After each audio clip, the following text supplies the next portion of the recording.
In today's business world, change is the only constant, and mastering transformation is the ultimate key to success. Welcome to Shift and Thrive. I'm your host, Natalie Nathanson. Each week, we'll bring you conversations with CEOs who delve into how they successfully drove critical change in their organization. This show is sponsored by Magnitude Consulting, bringing you the thinking power of a growth consultancy and the getting it done power of a full-service B2B marketing agency. I am super excited to introduce today's guest. He's a lifelong technologist who started building tech at age 12, running music servers from his home.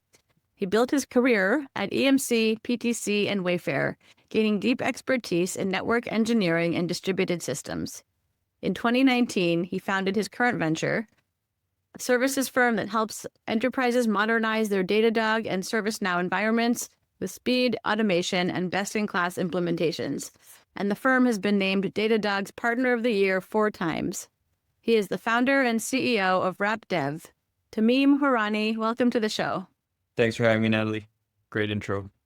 Thank you. It is great to have you. And, I know you come from a deeply technical kind of engineering mindset, and also that your firm grew pretty quickly when it was still pretty young. And I know one of those pivotal moments for you as a founder was rethinking your approach to the go-to-market. So can you talk a little bit about, what prompted that shift and, how it shaped your thinking as you built and kind of scaled your sales function? Yeah, totally. I think a big part, starting a business, you can't really comment on how hard it is. I think one of the benefits I had was the experience of being in all these 2 different places. But the stuff I'd never worked on day to day is the stuff I had no clue how to build. And as an engineer, we're very much programmed to always automate, use technology. Humans are bad and expensive. And so that's kind of what I brought into RapDev and what I started RapDev with. On all fronts, engineering, marketing, sales, etc. But at some point, I realized you can't automate sales. And I was very against that for a long time. HubSpot has a bunch of automation. You can fire off emails and you can auto-respond. But the reality is sales as an organization needs to be scaled with humans. And that took a little while to learn. But the automate everything mindset I learned is not going to be applicable across the board.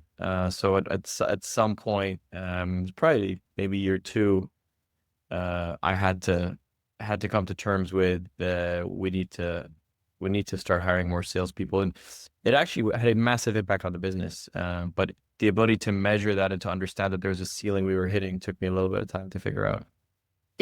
Yeah, and I think that's often the case is we learn these things as we go, and that's why we've got the battle scars to show for them. I'm curious, how did you learn it? Was it kind of a light bulb moment? Was it through? Yeah, talk about that. It was actually someone who came into the business later. So Ayan, I consider a late co-founder. Essentially, he's a partner. And he comes from a non-engineering background, which was super helpful. But he started running some data against a bunch of different metrics we had. And we noticed that we were bumping up against the number of deals per quarter. We never broke past 18 deals a quarter. And you back into the math and you realized we had one rep who did 42 deals in 1 year. In our world, getting a deal done is not as simple as getting a customer to click a button. You have to write a SOW, you have to run calls, you got to do pre-sales, you got to understand the problem, you got to put it in writing. You review that with the customer, and then you get to a point where you sign the deal, start the work. And doing that 42 times a year is a ton. And that's why it's like, okay, you can automate a certain amount, but you're not going to get past scoping and pre-sales and writing SOWs. And that's why we kept bumping up against that 18 deals per quarter number. And when you see it so clearly, it's obvious. But when you don't see it, and my personal bias of coming from an engineering background, it's not obvious. And so Ayan was a huge part of that was the first oh shit, there's a lot of stuff we got to change. I just haven't done it in my life, in my career. But that was one of the first ones that became very obvious. And I think last quarter we're bumping us at 18. Last quarter we just broke 60, 70 deals a quarter. And that's people. You need people. Yeah, for sure. I was talking to someone recently, a serial entrepreneur, and he's kind of more in the kind of VC funded tech startup world, but he was talking about the the founder selling and just, how Yep. critical and beneficial that is to an organization, but like how do you bottle that up and then train your sales team and support them Yeah. in a way. And I'm curious if there are any things that you found worked best for you as your right, as a services firm. It is highly consultative and different implementations Yeah. look different. But you got to be there, right? It's different than software, but you got to be on the front lines with your people. At the end of the day, um, my job is to help everyone understand the value RapDev brings. My job is not to write code. My job, I don't write code anymore, and it's probably good for RapDev and for the customers. But my job is not to do marketing. My job is not to do finance and send invoices. My job is to be at the front with the sellers, helping customers understand what we do. And frankly, it's what I did for a career, right? So I'm trying to help customers do what I did, and for them to know that I was on their side at one point, for them to know that I was in their shoes, and that's why we're trying to solve this problem. That's frankly what I enjoy the most as well. But you have to be on the front lines. You can't hide behind HubSpot and a bunch of automated workflows. Right, right. Those are the additive to the core. Right. Sales is not engineering. I've come to terms with that. So sorry to all the sales guys out there who I told I could automate with HubSpot Plus. It's not going to happen. I have a question for you around this kind of automate everything mindset, because I do feel like the world, there's been obviously automation is not new, Yeah. but the world that we're entering with kind of AI and kind of the newer things that are being enabled will require many more firms to automate more than Yep. you maybe have in years past. How do you work with organizations that are maybe kind of newer to this, where it's not really kind of in their ethos, and really help them think about kind of that automation mindset and kind of build that muscle? I would be shocked if there are organizations out there that are not doing any automation at all. I think we might all be doing it in indirect ways that might not be labeled as automation, but it could be like very simple things like autoresponders. It could be things like, it doesn't have to be heavy integrations between systems or using tools dedicated to automation.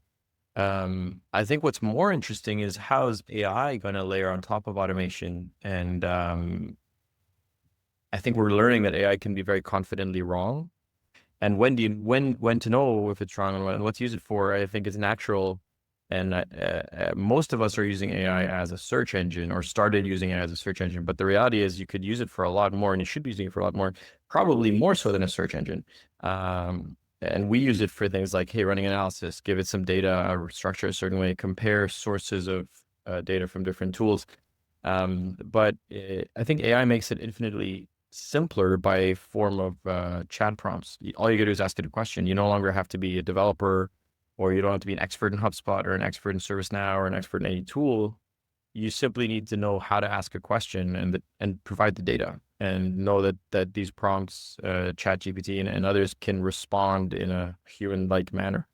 I think that makes it a lot easier for companies to adopt and really start doing more automation, right? Even if it's just automation, but you're doing it through the proxy of AI. I was talking to someone recently, also kind of in the automation space, and they were kind of very impressed with a law firm that had been maybe not so leading edge with that. They were really like leapfrogging like a lot of their peer organizations by really looking differently and fundamentally differently at their business. And I'm curious with the types of customers that you work with. Are they generally kind of coming to you with kind of here the kind of AI projects and initiatives we want to pursue, or are you finding yourself like needing to advise them, kind of lead them there more than you would have in years past? Nobody's really coming for AI projects. I think is the way of thinking, right? You have to think AI first. So whatever the problem you're trying to solve for a customer, can it be so, or how much of the problem or how much more efficient can I be using AI to solve the problem?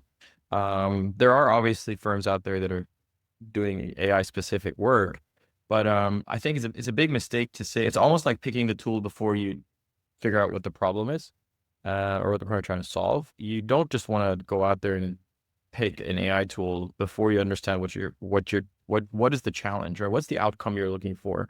And can I then leverage a subset of tools to achieve that outcome? One of them might be AI, or layer AI on top of ServiceNow and Datadog. That's a lot of what we're doing.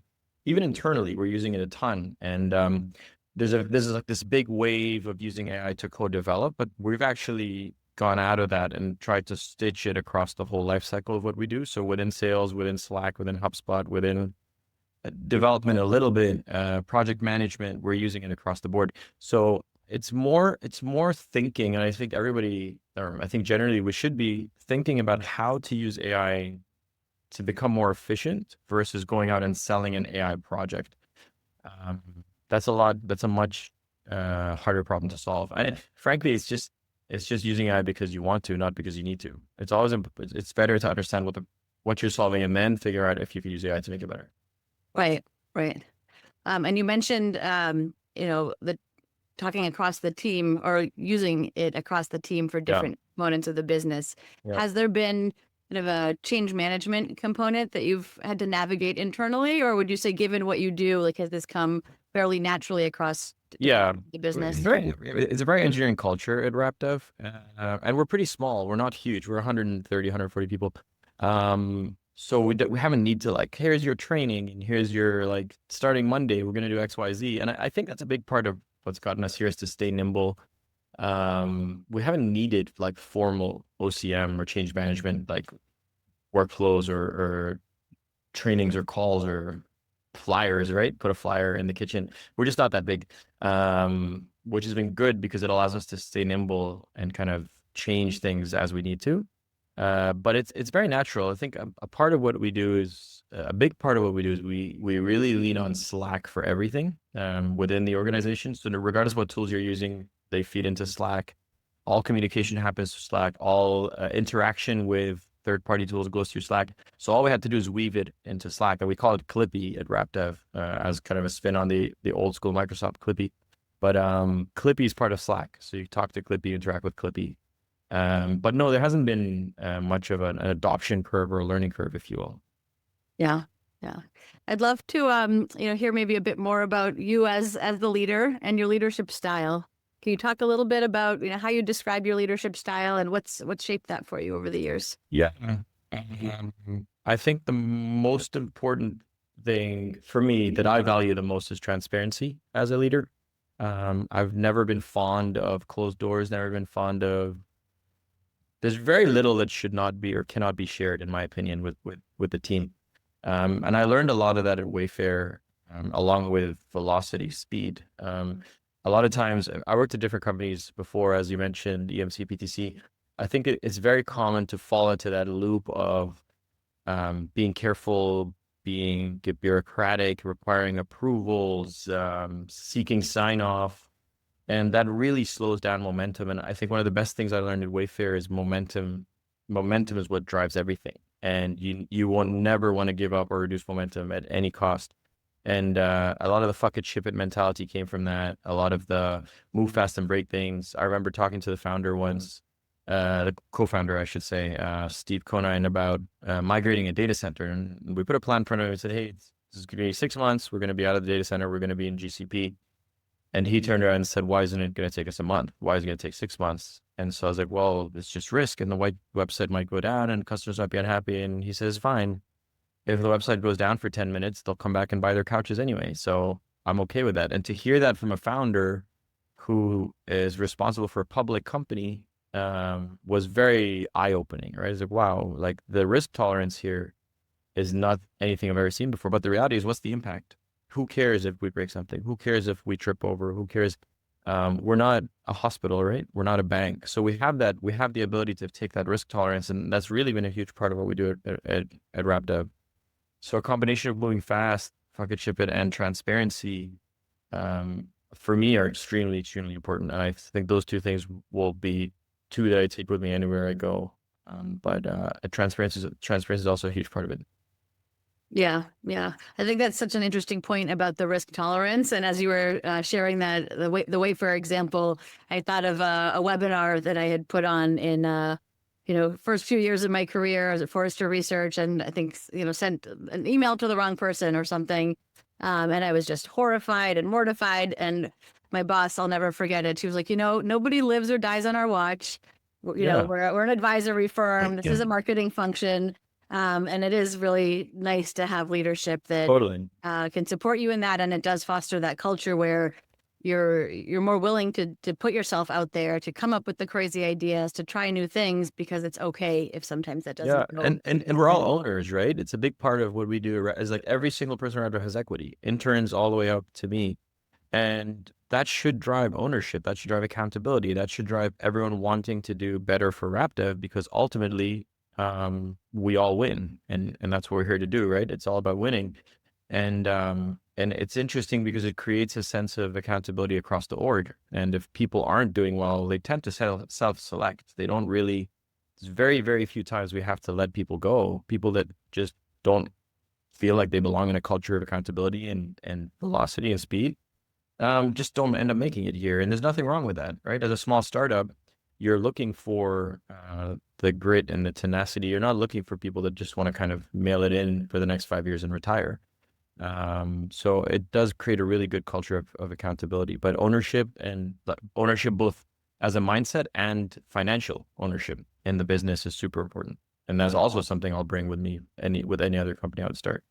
Mm-hmm. Can you talk about your structure? I know you do have kind of some employee ownership, at least in part. What's that structure, and was that in place from the start, or is that something you brought in? In place from the beginning. It's been part of day zero, day one. Everybody's got percentages. We don't have like a formal stock program. What we do is a transaction bonus. So essentially, it's super simple. There's no kind of legal craziness or like RSUs or 10b3s, I think they're called. Everybody's got a percentage of the cash at point of sale. So whenever we end up selling or selling a portion of RapDev, everybody shares a percentage of whatever proceeds or make their way over. And it's worked out pretty well, I would say. There's been, I mean, the timing of this podcast is very interesting. We're going through a round of raising from investors right now. And there's been a lot of chatter around the office, but one of the important things for me in the transparency is none of those meetings and none of those calls have happened behind closed doors. They've been at my desk. They've been investors in our office meeting openly. We've been talking to lawyers openly, and I think that's what builds the trust within RapDev is, hey, there's nothing to hide. When the time is right, we will share the decisions we make, but nobody will ever be surprised by a decision at RapDev. Yeah, I love that. I'm curious to hear if there have been any changes that you're either fearful of making or required a lot of courage to kind of push through and pull the trigger. Sure.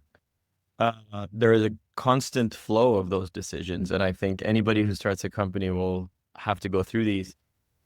But one that comes to mind, and I always use as a reference because it's kind of funny, is the first time we hired a sales engineer. His name is Josh, and he's still with us.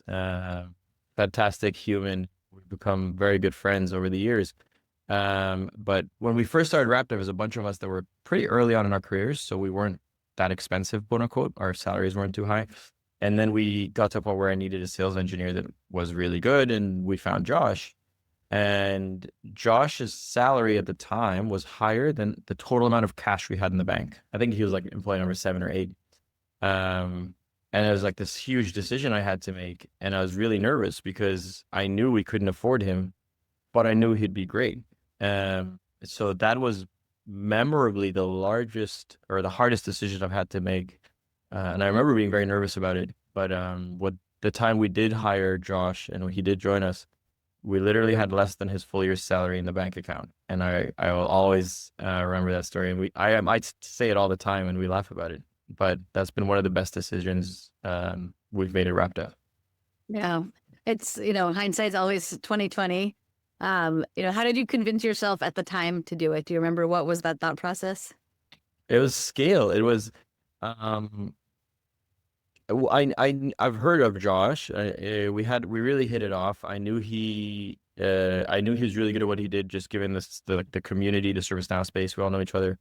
And a lot of it is, I think a lot of building a company, the success of building a company comes from not having a safety net and pushing your comfort zone and never getting comfortable. And I think that's always been something that has driven us to go faster and to do more. And that was exactly, that decision fits right into that box. If you stay comfortable and you're staying conservative, you're never going to grow. You're never going to push the boundaries. You're never going to in my opinion, get to these places. And that decision fell in that bucket. This decision is going to make me uncomfortable. Therefore, I have to work harder to make sure it's the right decision. And I think that thinking has always carried me through some of the harder decisions we've had to make. Yeah.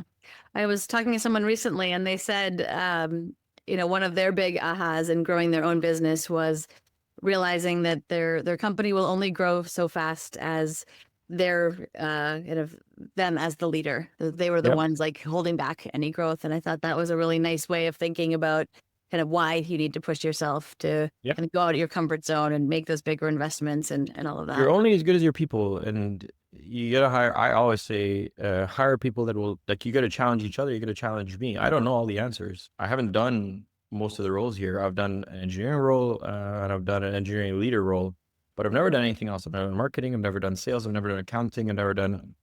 So if we can do something better, do it. That's why you're all owners. And that's why you all got to get better at what you do and challenge each other and be comfortable challenging each other. Nobody's ever going to be upset or penalize you for challenging a decision. And that's been another big part of what's gotten us here, in my opinion. Tameem, I'd love to hear a bit more about the company. We've kind of touched on different facets, but a lot of the conversation on this podcast is around transformation. So can you talk about from your client's perspective, like what kinds of transformations are they going through these days and how are you helping them? These days, being like the last 12 months, it's AI. They unfortunately, a lot of customers come to us and say, "Hey, what can you do with AI?" Which I think, like I said earlier, is not the right way to think about it. But there's themes of challenges that we've kind of come across over the past 6 years that we've started to leverage AI to solve.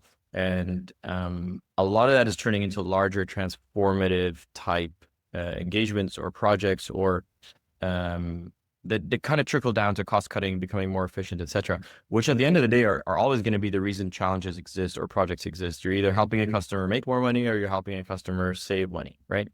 And if you're doing one of those two things, you're always going to be in business. If you're building cool stuff to build cool stuff that doesn't really have a material impact on your customer, you're not really going to make it.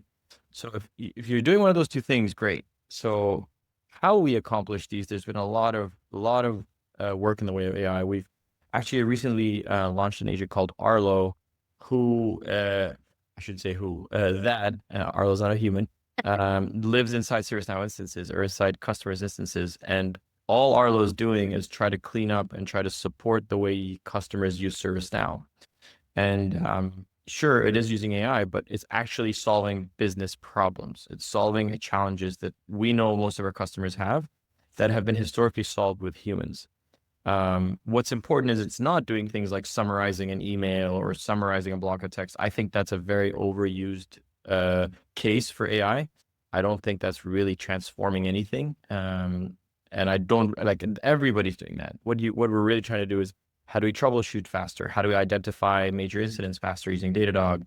How do we maintain a clean, healthy ServiceNow instance? Those are the kinds of things that help customers reduce cost and optimize, or generate more revenue on the Datadog side.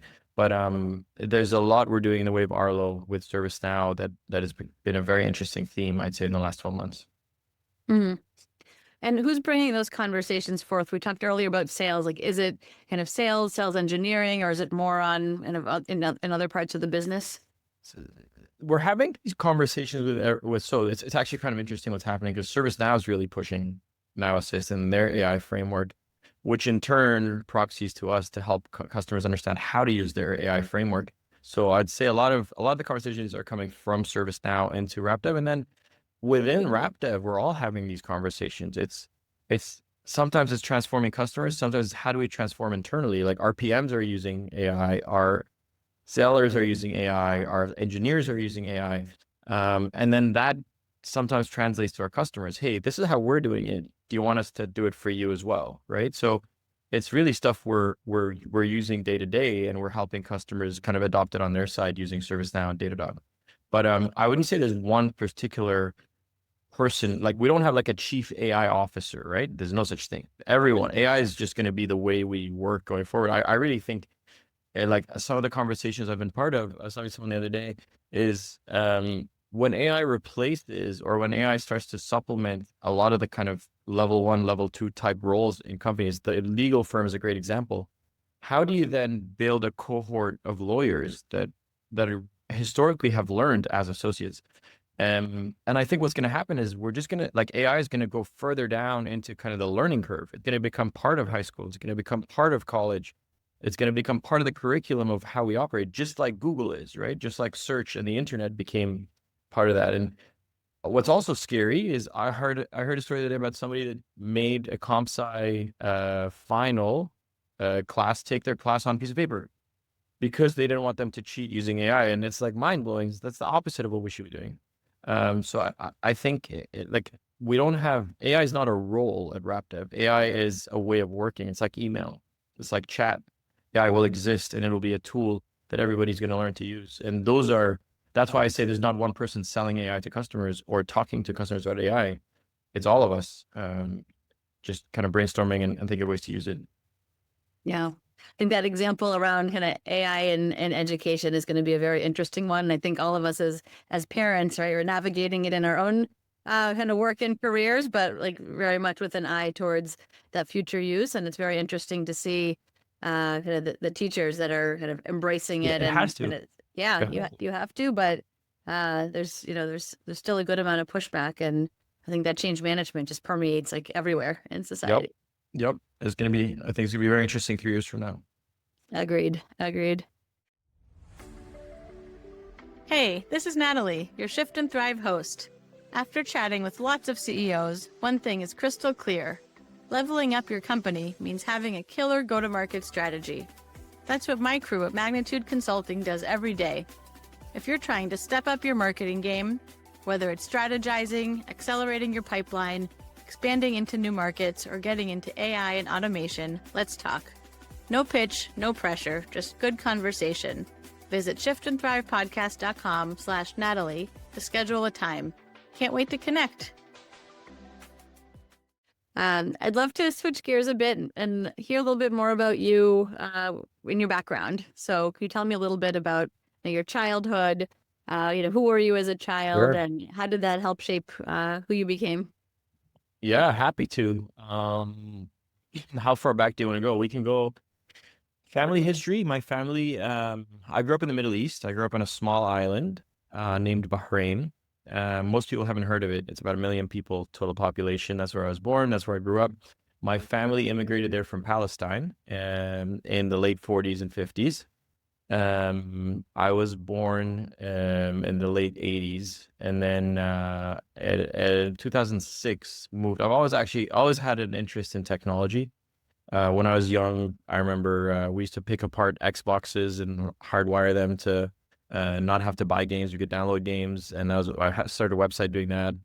I had a website, like you said earlier, hosting music. There's a whole Napster wave, and you could download all the English music, all the Shaggy and 50 Cent, but you couldn't download Arabic music because it hadn't caught on yet.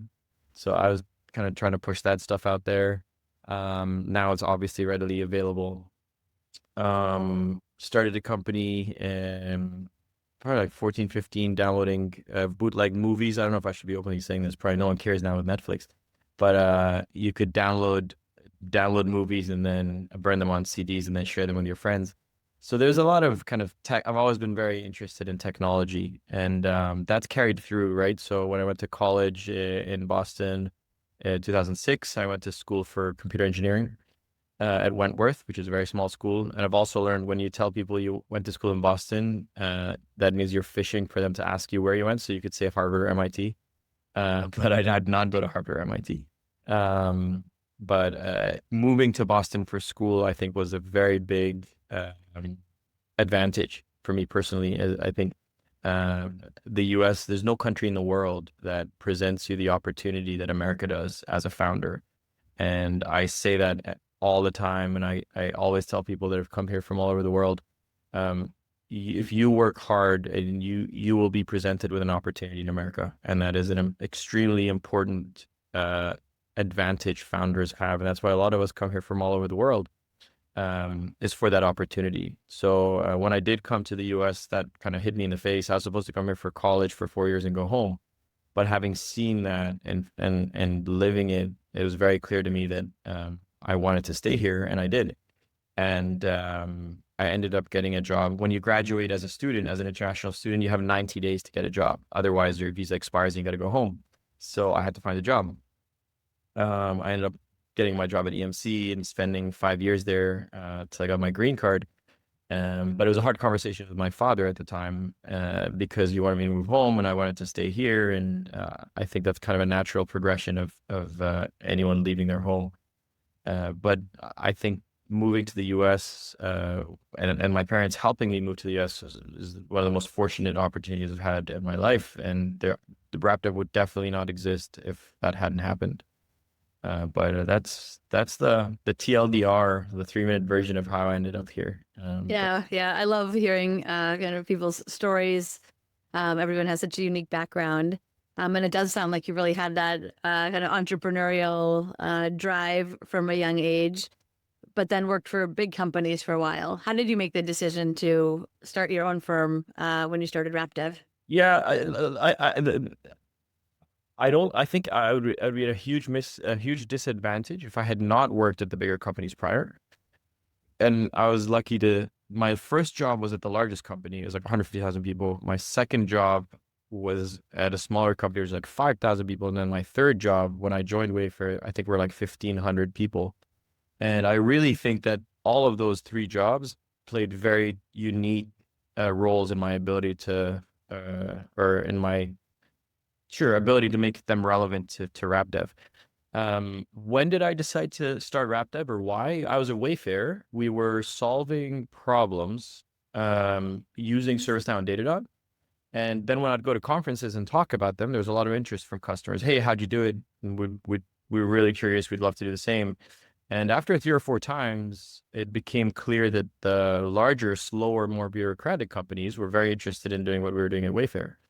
And that's when I went to my wife and said, hey, if we're going to do this, now's the time.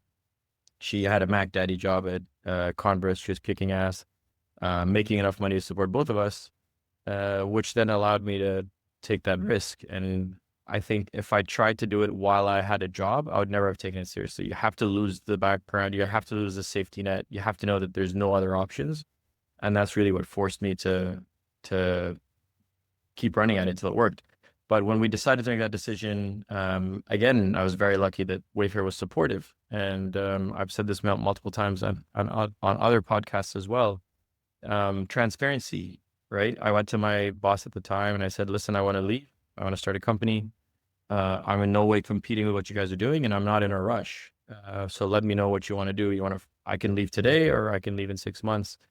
And I think the transparency around that was extremely, it was just such a huge pivotal moment in the way I think about these relationships and work relationships. And it's very different from how you're kind of taught, right? You're always taught to be secretive and to not share anything with your employers and to not be transparent because your employers don't care about you. But the reality is we're all humans. And at the end of the day, if you do what you believe is right, the human on the other side will very likely react the same way. So they actually asked me to stay on for 6 months, find a replacement. And during that 6 months, they had no problems with me trying to get RapDev off the ground, which I cannot imagine ever having that opportunity working somewhere else again. But that really speaks to the culture at Wayfair and a lot of kind of how I'm trying to build the culture here at RapDev. So I stayed on for 6 months, hired my replacement, great guy, left Wayfair, and Wayfair was our second customer at RapDev, which is another super cool thing, right? Not just were they flexible, but they were supportive. Today, I think there's like probably 10 or 15 people at RapDev that were from Wayfair, that work with me at Wayfair that moved here. But dude, transparency is just such a game changer. And I know there's some hesitation sometimes and there's some like ambiguity, but it will never, ever fail you. As long as you're transparent on both sides, there will always be a solution to everything you're trying to solve.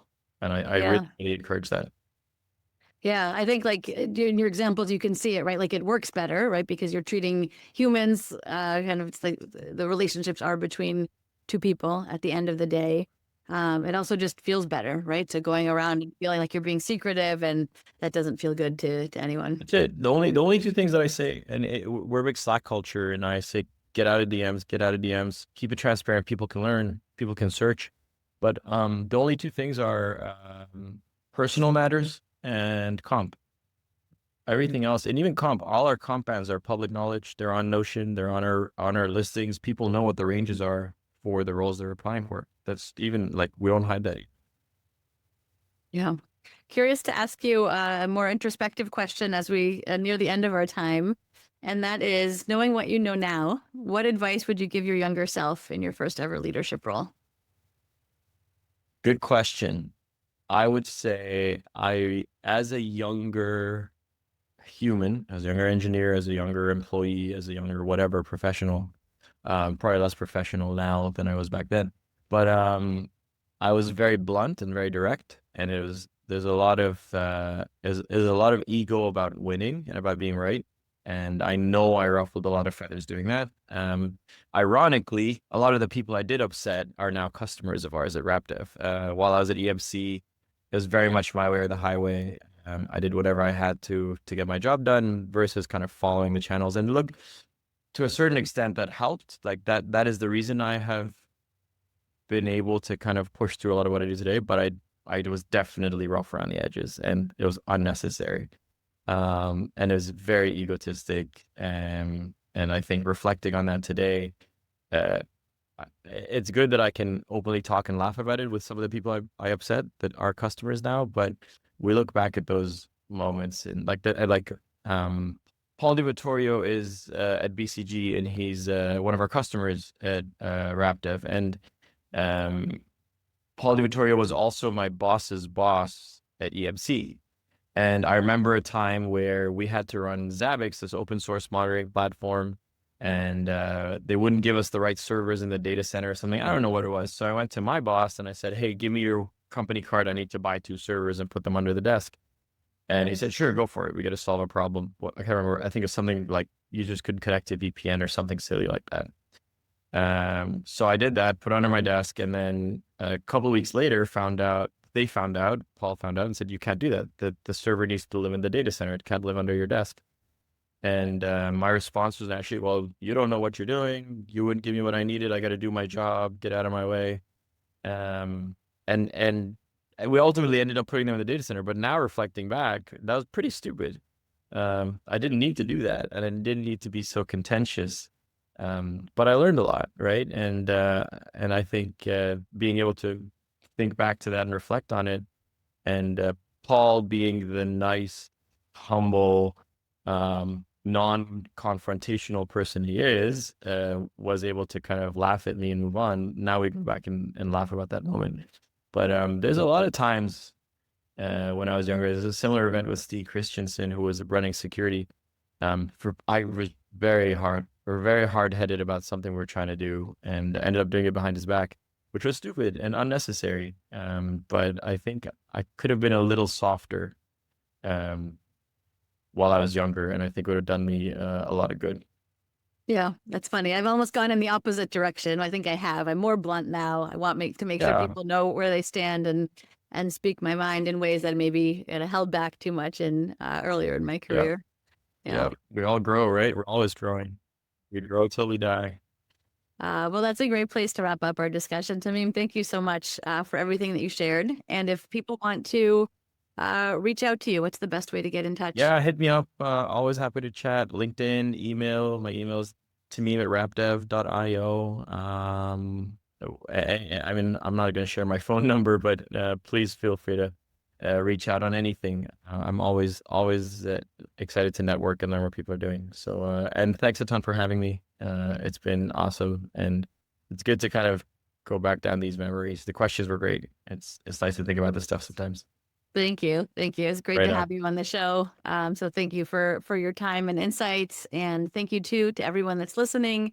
I know I loved hearing about so much of what Tameem shared, from how he invested in sales in the right way to support his growth. Loved the unrelenting focus on transparency and the benefit and impact that that's had on his organization. So if today gave you any valuable insights, and I'm sure that it did, please share this with someone. We know that sharing these kind of knowledge and experiences helps us all grow as leaders and helps us all drive successful transformation in our organizations. So thank you again, Tameem. And this has been another wonderful conversation on Shift and Thrive. See you all next time. That's a wrap for this week's episode. For show notes and more, visit shiftandthrivepodcast.com. A special thank you to our sponsor, Magnitude Consulting, bringing you the thinking power of a growth consultancy and the getting it done power of a full-service marketing agency to help B2B companies fuel their growth. For more information on Magnitude and to get your complimentary transformation readiness assessment, visit magnitudeconsulting.com/getready. Thank you so much for listening. We'll see you next week.